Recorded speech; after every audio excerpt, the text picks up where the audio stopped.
Hello everyone! I cannot believe that I am already going to be starting my third no-buy year. I can't believe that that much time has gone by already, that we are going in to year 3. All right, so I've done a lot of reflecting over the last couple of years. I've been doing fairly regular updates. I haven't done like a regular sort of check-in recently because I wasn't quite sure how to structure it. So I thought that I would just jump right into this because technically, based on the dates that I started before, I really am already into my third year. Like the beginning of my first year was November of 2018. So this is beginning year 3. So I thought that I would just give a little bit of a recap, an update, talk about some of my reflections, some of the things I've learned, and some of the things that I hope to change. So I won't go too much into detail about the beginning years of my no-buy. Like 2018, I started it, I wasn't really committed to it. I've talked about this many times. I did it because it was the trendy thing to do. I realized I had a problem, but at the time for me, it was more about space. I was more overwhelmed with like the clutter in my beauty room at the time, and I really wasn't considering how much I was spending as much as how much I was just getting in. I just felt like I had too much stuff. And then money became a factor later on because 2019 was an incredibly difficult year for me. An incredibly difficult year. I went through a lot on a very personal level, some of which I've talked about, some of which I have not, but I've talked about some of those things in regards to family and relationships and all those personal things, the new challenges and the new discoveries. And as horrible as that year was, like it really was probably overall the worst year of my life, it really also was the best year of my life because so much good ended up coming from it. Like it started off horrific and then it just gradually went up. And the end of the year, by the end of 2019, it was really good. And then, 2020 happened. But anyway, let's talk a little bit about 2019 and some of the things that happened there. I spent a lot of money on makeup in 2019. Actually, I just spent a lot of money, period, in 2019. I was definitely coping by spending. It was a readjustment period of my life of trying to figure out how to cope with certain things. I know that's pretty vague, but really it was just a coping mechanism. I've talked about my habits for spending and overspending depending on certain sort of triggers. But I really needed to take some time to figure myself out as well. So I was spending money on clothing, I was spending money to get like my hair done, I was spending money going out, I was spending money on makeup. And yes, I almost hit rouge in 2019. I talked about this sort of the end of 2019 at the beginning of this year, 2020. I talked about how I almost hit rouge, but I was no longer rouge. I was finally free of that label. Sephora was an easy place for me to purchase from. It still is. I just haven't made many purchases this year. I'll talk about that later. People were critical of me for spending so much money when I was on a no-buy year, when I purchased I think 2 things that were not really replacements. It was 2 eyeshadow palettes I purchased in 2019, 2 Natasha Denona ones, also planned purchases and when I was on my vacation, so they're sort of special in that way. And people were critical. People mocked me. If you ever think, gee, she probably won't see this, I probably will see it. I have seen the stuff that people have said. In some cases I try to avoid it, but sometimes it's unavoidable, or I accidentally click on something that it's like, oh, what will this link lead me to? Oh dear. But I have seen people, make fun of me, be very critical, mock me for almost hitting rouge. But to me, it wasn't that I almost hit it, it was that I did not. Yes, I got close, but the point is I did not hit that. And that was part of my goal because the main place I was shopping at was Sephora because it's an easy shopping place in Canada. I didn't make too many purchases outside of Sephora because this is just, kind of where my makeup preferences lie, where the things I would repurchase from. Money wasn't as much of an issue, so I wasn't so concerned about finding sort of like cheaper alternatives. And I was really proud of myself for not hitting that number. Because in 2017, for example, I hit rouge 3 times over. And that's just what I spent at Sephora, not including purchases from outside. In 2018, I was 1.5 times over Rouge.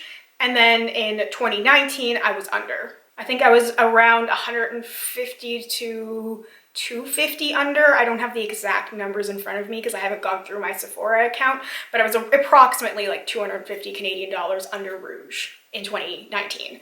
And now this year, I've spent about $200 total for the whole year. So we're in November now, and I've spent about $200 at Sephora this whole year. So that's growth. I didn't expect to change overnight. I feel like some people kind of expect that, or that was just like the impression I was getting. Those people was like expecting like an immediate change. That's not how anything works. And for me, it did take time. It took readjustments. There was a lot of life things that happened and changed, and I had to kind of grow and adapt with it. I had to change habits.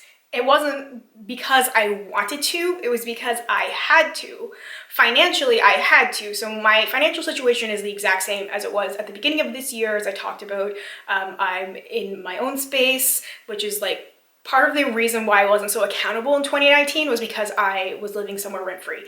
So that makes a difference as well. And I was definitely careless and not thinking too much about what I was spending because I didn't really have to, and I hadn't wrapped my mind around it yet because it had been so many years of not a great situation to be in that I had to readjust my brain. So I kind of needed that little time period to readjust, and now I am in my own space paying rent, and it's not cheap, and I don't have any disposable income.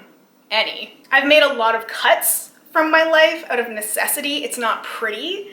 It's not something that a lot of people talk about, but I feel like it's something that a lot of people experience. I'm in a weird position because I've chosen to talk about this stuff publicly, and I do want to continue to talk about it because I think it's important to be another person to have that voice in there, but it does put me in a little bit of a weird position because I do want to create content.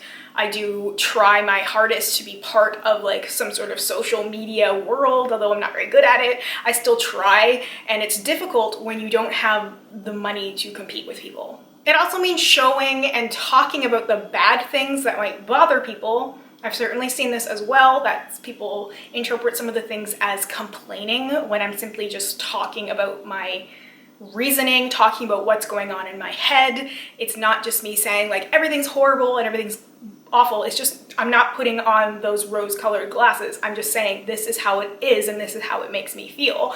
And it does make some people uncomfortable because I'm not a glass half full kind of person, you know. I am the half empty kind of person, and that is the way that I sort of filter things, and that would be how it comes off. So I can understand how it makes some people uncomfortable, but that's just how I am. There may be times when I'm doing an update and I'm down because I can't repurchase a favorite product. There may be times when I'm down because I can't compete with the other content creators, with the other people who are creating content with new makeup because they're purchasing all these things and it looks so easy for them, and I kind of wish that it was as easy for me, and it's not. It frustrates me more than anything sometimes because other people make it look so effortless and easy, and I know that a lot of people put a lot of work into it. It's not easy for a lot of people, but sometimes it just feels that way. Like when you don't see the hard stuff and you just see the easy stuff, and sometimes some people, you know, they get given stuff, they get given opportunities, they get free product, they get put on the PR lists and everything else, and I feel like I don't have a chance. Like it's not an even playing field, basically. And it frustrates me. So then I talk about it. And sometimes I wonder how much harm that is doing and how much harm social media in general is doing. That's something I don't know if I will ever be fully confident in because it has such an impact on me physically and emotionally and mentally, and it is something that I often consider walking away from, and I'm just saying that. I don't want people to all of a sudden jump in and be like, oh, I want you to stay, or people saying that I'm like begging for sympathy or something. That's not what this is about. I don't want that. I'm just explaining how it is from my point of view because I am in that weird position, I guess. There's part of me that's like, well, I enjoy this so much. I enjoy certain parts of what I do. I really want to be able to keep doing it. However, you know, pro con, I feel like I get compared to people who are at a much higher level, who have more money. Let's just come out and say it. I was trying to find a nice way to say it, but people have more money so that they can put more into like their physical appearance. So they're more aesthetically pleasing, people who have better lighting, better camera, better editing. You know, I get compared to those people because people almost assume everybody who creates on some level is equal. And because I've been doing this for so long, people kind of assume that I'm kind of at a same level when I'm nowhere close.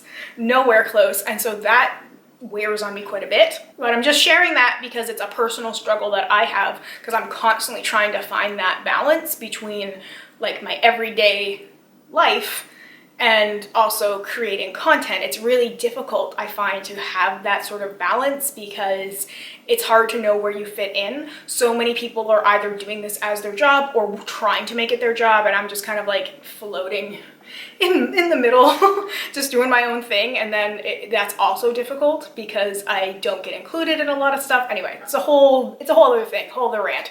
But I just wanted to mention it because it is something I think about, because it is so tied to all of the issues I have with makeup, with wanting to purchase things, with my own self-esteem and confidence and all that stuff is so tied, but I don't want to let it go. So it's this constant kind of struggle, but it is part of this, which is why it's part of my updates and part of these conversations that I have. But I am working on it. It's very much a work in progress.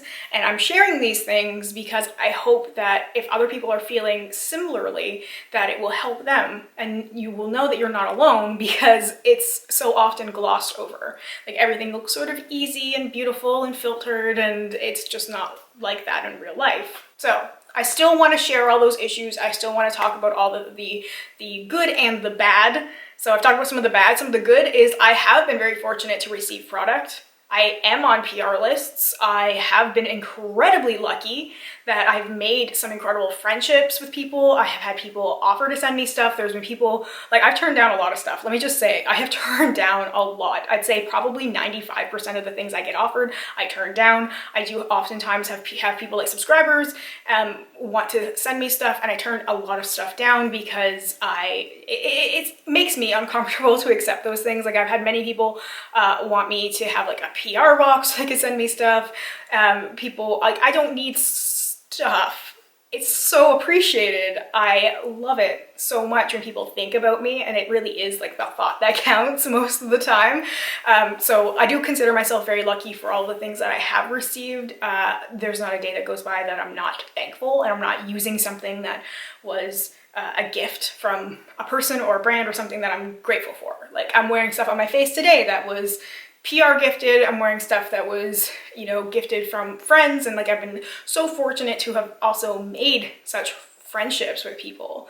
Like, to me, that is the coolest part about it and the better part of it. Like, I'm more interested in hearing about people's lives and what people are going through and like building friendships and knowing what somebody is going through than receiving stuff, I guess. It's just, I don't know how else to word it. I just really am interested in people's lives. And so I've had some of the most amazing conversations with people that I've met because of this, which is one of the things that makes me want to keep doing it, because that is super inspiring to me. And it also, of course, makes this whole journey of a no-buy incredibly easy, or at least a lot easier, because when you are receiving stuff for free, you're receiving stuff for free. You don't have to pay for it. You're still receiving stuff. I'm still receiving stuff.